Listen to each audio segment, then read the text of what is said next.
భూజంతువులన్నిటికంటే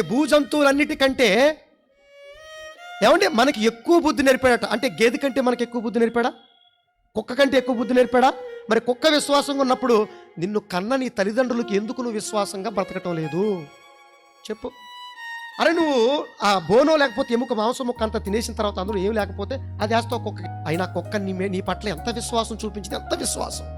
కానీ మనిషి ఏమండి, తల్లిదండ్రులు అండి మనకి జీవితాన్ని ఇవ్వటం కోసం, మనకి బ్రతుకుని ఇవ్వటం కోసం, మనల్ని ఈ ప్రపంచానికి చూపించడం కోసం వారి జీవితాన్ని ఆర్పేసుకుంటారండి. ఒక తల్లికి తెలుసండి ఏమండి, బిడ్డను కనేటప్పుడు ఆ ప్రసవ వేదన అంటే ఏంటో తెలుసండి.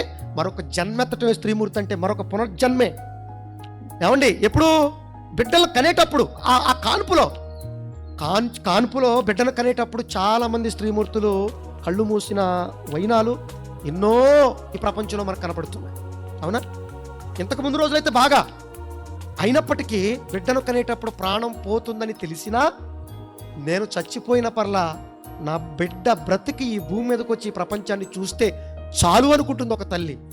నేనేమైపోయినా పర్లేదు, నాకు బట్టలు లేకపోయినా పర్లేదు, నాకు ప్యాంట్ లేకపోయినా పర్లేదు, నాకు కడుపు నిండా ఆహారం లేకపోయినా పర్లేదు, కానీ మా పిల్లలు మాత్రం భవిష్యత్తులో వృద్ధిలోకి రావాలని ప్రతి తండ్రి తన జీవితాన్ని పణంగా పెడతాడు బిడ్డల కోసం.